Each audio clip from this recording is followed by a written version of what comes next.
Serviço Super Rádio Tupi. Olha só, 12:50, 10 de novembro, domingo, agora é Dia Nacional de Prevenção e Combate à Surdez. Em pesquisa realizada pelo Instituto Brasileiro de Geografia e Estatística, o IBGE, cerca de 9 milhões dos entrevistados declararam ter uma deficiência auditiva. Olha só, a deficiência severa foi admitida por mais de 2 milhões de pessoas. Destas, 344 mil são surdas e mais de 1 milhão têm grande dificuldade de ouvir.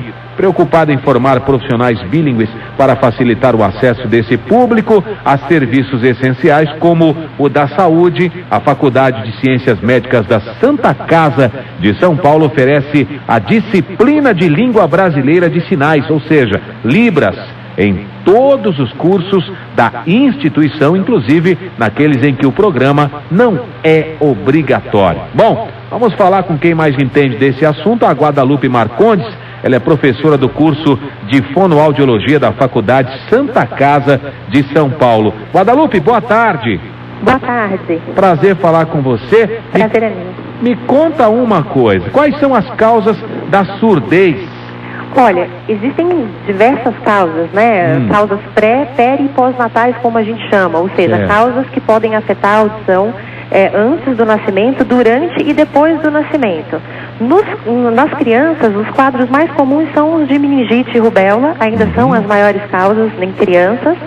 E você tem outros quadros diversos. Você tem poluição sonora, o caso do ruído, tem aumentado demais nos jovens e adultos, né, com o uso de aparelho de som com fone de ouvido, o aumento da população idosa, mas você tem aí uma série de possibilidades. Remédios que são ototóxicos, que são remédios que afetam a orelha, traumatismos cranianos, uma série de fatores que podem desencadear os problemas auditivos. Muito bem, muito bem. Agora, estávamos falando sobre a linguagem brasileira de sinais, Libras.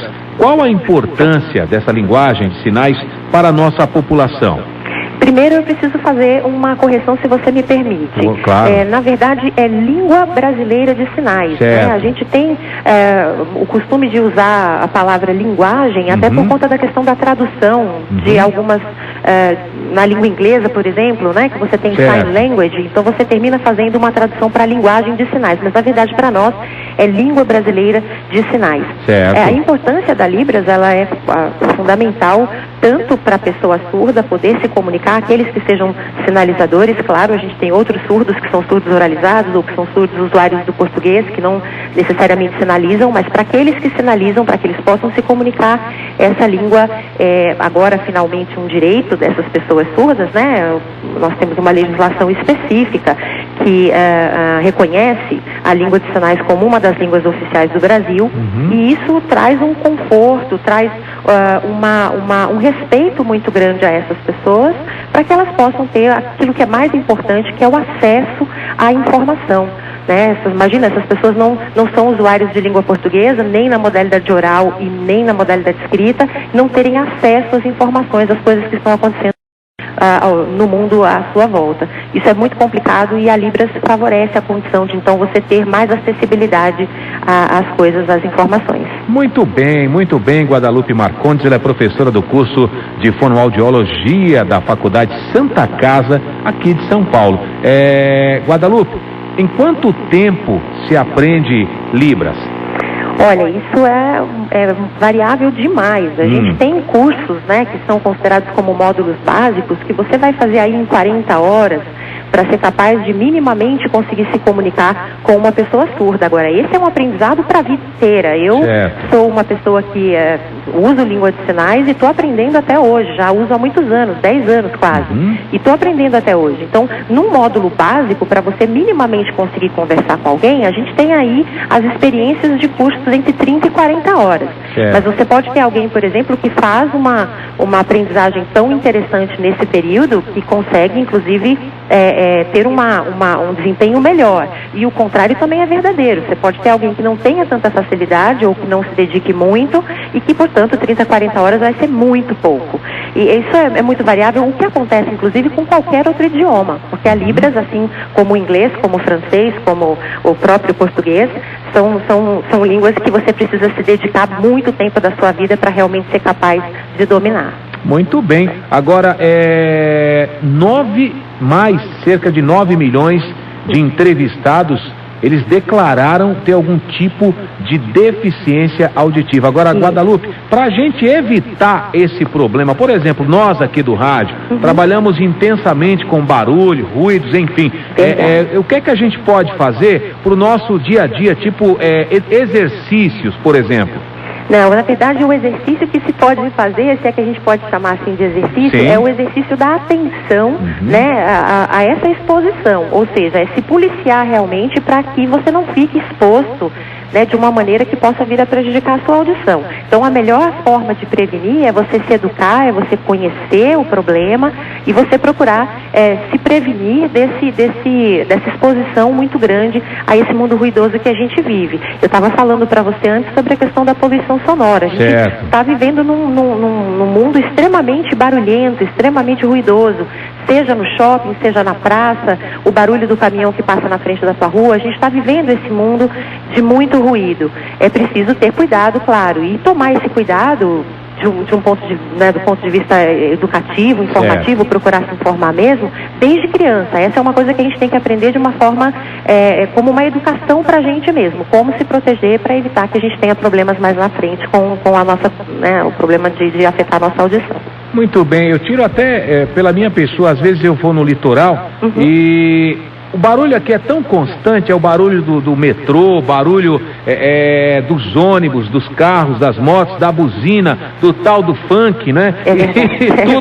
Tudo misturado. Então vira uma salada tremenda. E às vezes eu vou e fico sozinho numa praia meio que deserta. A gente, às vezes até o ouvido dói de não ouvir nenhum tipo de barulho. A gente está acostumado, né, a viver nesse mundo ruidoso, mas esse ruído, e ele com tempo, né, de exposição muito longo, que é o tempo de uma vida, né? E dependendo da intensidade desse ruído, a gente vai ter chance mesmo de ter riscos grandes para a audição. Você estava falando a respeito do ruído produzido pela música, né? A coisa do funk e tal. É uma preocupação muito grande hoje com os jovens e os adultos que usam aparelhos de som, esses com fone, né? Ficam o tempo inteiro com esses fones na orelha, escutando em forte intensidade, até porque estão num ambiente ruidoso. Então, se você está no ônibus, no metrô, você precisa, né, colocar ainda mais intenso aquele som, e com o tempo isso tudo vai realmente causando prejuízos. Para você ter uma ideia, se você estiver num ambiente ruidoso, numa festa, uma balada, um som extremamente intenso do lado ali da caixa de som, num ambiente fechado,